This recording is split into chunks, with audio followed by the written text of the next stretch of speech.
Well, hey everyone, it's Ron, Garage Aquatics 2023. We're going to open this box, see how things turn out. I ordered from Aquahuna, as you might be able to see on the box, but from Aquahuna, they're in Renton, Washington.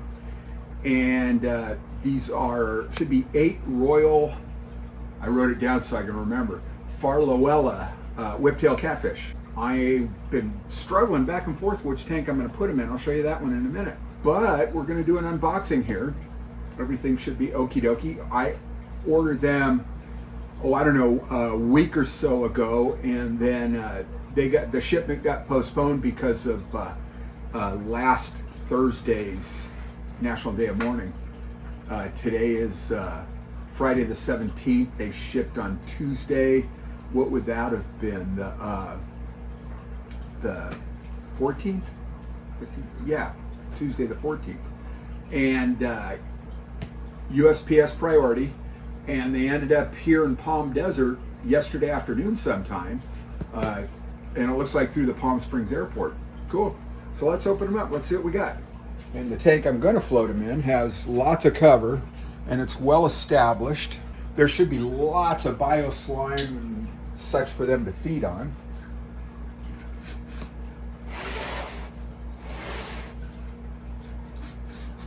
I did my hand in here.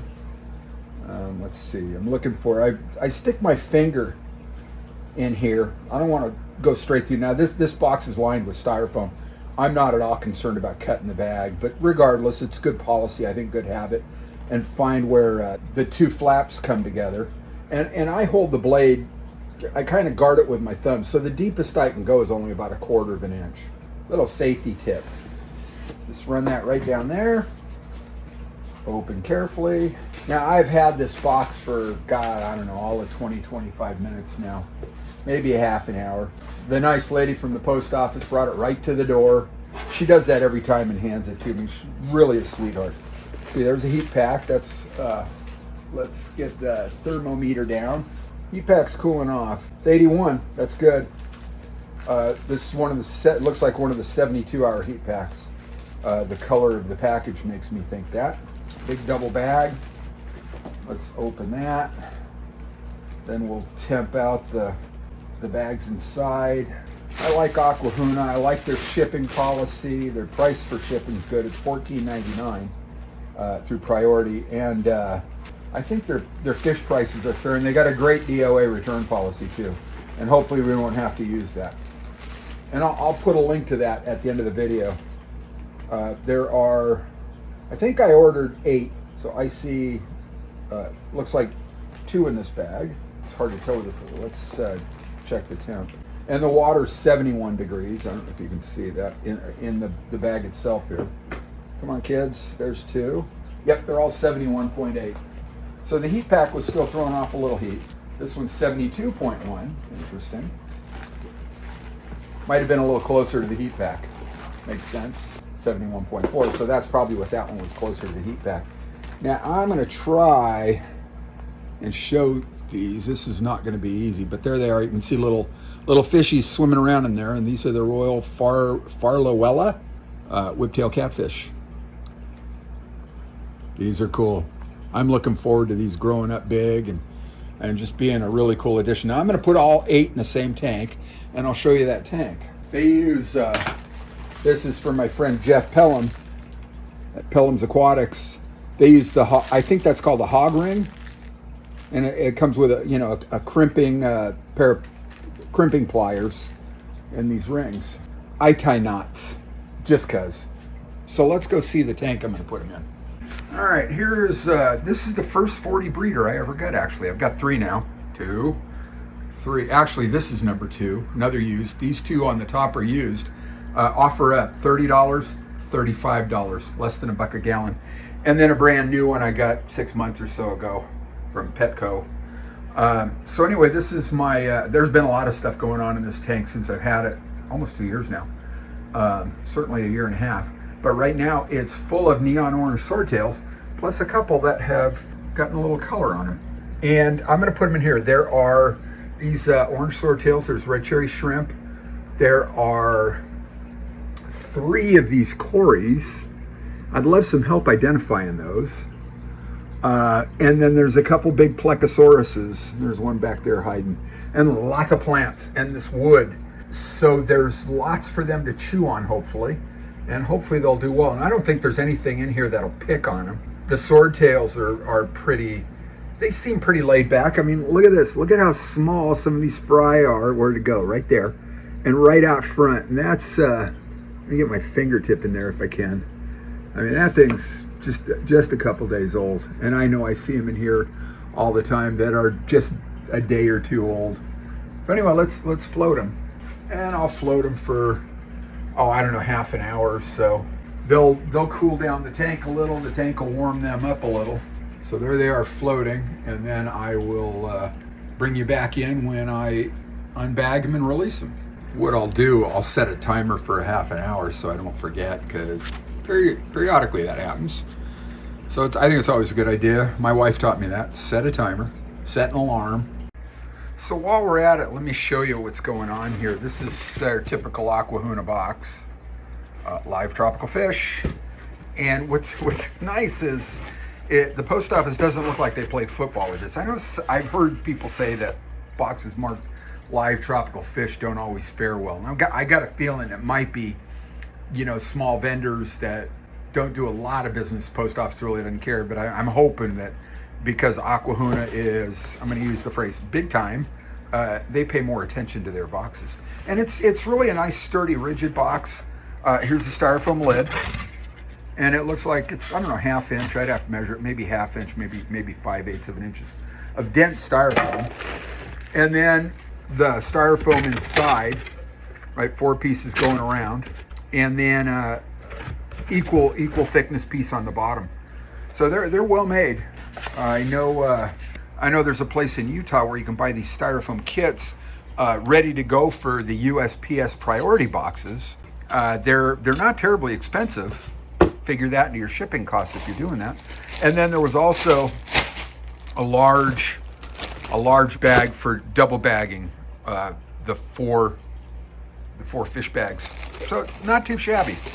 Thought you'd like to see that too. And then in the box they provide this page. If you want to read it, just hit pause, and then the back side. There you go. So like I said, if you want to read it all, just hit pause. You can always go to their website too. I think it's aquahuna.com and read all their policy right there on their website. Their website's pretty well laid out. I like it. It's easy to use. And again, shipping was $14.99 for that box. Yeah, USPS priority. Okay, so it's been just over half an hour. I was bagging up some dwarf water lettuce that went out on my eBay store this morning. And I thought I would pull these guys out and put them in this bucket so we can see what's going on. And then from the bucket into the tank. They've been soaking, sitting, acclimating, and in some people's worlds, acclimatizing for about the last 40 minutes or so now.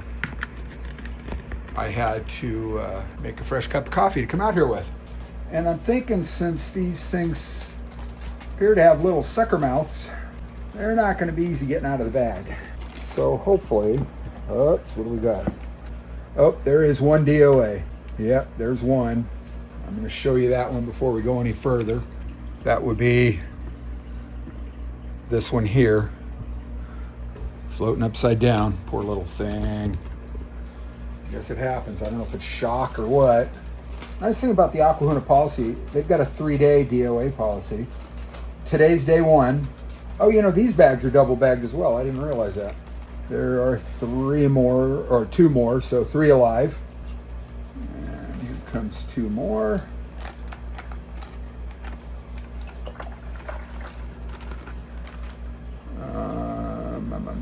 Yep, 2 more. Everybody's okay except the one. I think I'm changing my mind, and that's okay. I've got another 5-gallon tank. I'm going to fill that with the water from this 40-gallon tank that they were floating with, so it's the same temperature. And then I can keep an eye on them because of their 3-day return policy. I will never find them in there if anything like that happens. Let's get you off the tripod and show you what they look like. And isn't that great, that fluorescent light glare? One of my favorite things ever. There's the dead one against the edge of the bucket there, upside down. And the other 7 look okie dokie. All right, well, this is going to be their new home for a little while. It's 5 gallon, nice clean tank. I took this pot of crypts out of another tank with orange sun-kissed shrimp. So there may be a few hitchhikers that came along with it. I don't know, I'm not counting on that, but that'll be cool. And then some guppy grass stuck in it too. And I'll probably throw another, either more guppy grass in here or maybe some dwarf water lettuce over the top, give them a little cover. And this pot had a really nice slime coat on it because it's been in that tank with these cryptocoraines for, oh geez, I don't know, a year. Kind of the top view, the glare, yeah, I know, it's always the glare, right? And then a well-seasoned little sponge filter, algae and stuff for, hopefully they'll, have something to feed on. And then I'll drop I've got some driftwood in another tank. In fact, I've got some driftwood right there in that tank. I could steal that piece, but I think I'll take some out of another tank. I think I've got 2 pieces in another tank. So I'll bring one of those in. Anything with bioslime should help them have something to feed on. Oh, there's a shrimp. So there's a hitchhiker right there. I don't know if you can see that. He's right there. Little orange sun-kissed. So that's cool. And as a buddy in Australia would say, little buddies. Yep, so in they go. In they go. So let me set the tripod back up and we'll let you watch us drop them in. There we go. Now I got a little square-ish shrimp net that I will try and get these off the bottom easier than the round one, I hope. In they go. Now all this water came out of the tank that they were floating in, so the temperature should be pretty close. And I will leave the little DOA in here and I will put it in a little Ziploc, throw it in the freezer. There goes one. And hold on to it for the 3 days, and then I'll submit the DOA report. There goes 2. I gotta say, I've always had a thing for catfish. They are cool creatures. There goes 3. 4. I don't have any problems getting out of the net. There's 2. That's 6. These are all swimming. And there is 7. There's one on the glass, so I hate glare. There's a couple on the bottom right there. There's a couple cruising around, trying to figure out what the hell just happened to me. How did I get here? Is that Washington? Pine trees everywhere, a little rain once in a while, and now I'm in the desert? Oh my gosh. In California to boot. But there they are. Now on our live stream yesterday, somebody mentioned ammonia coming out of, shipped fish bags. That's possible. So I've got the API test kit here. We'll check it just cause.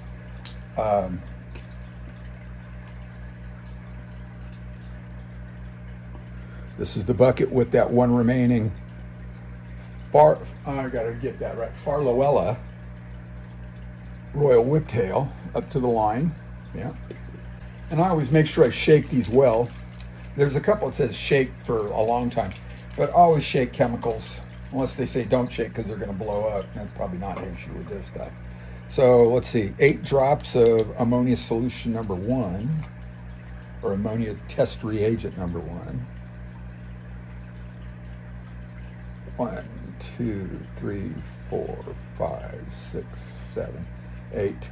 And never touch the bottle with the reagent, because that can drag liquid off to the inside or the outside. It could screw your count up. So a little shake, shake, shake, shake your booty, shake, shake, shake, and then off it comes. Then reagent number 2, give it a little shake, just because it's fun. And again, 8 drops. 1, 2, 3, 4, 5, 6, 7, 8. So reagent number 1 seems thicker.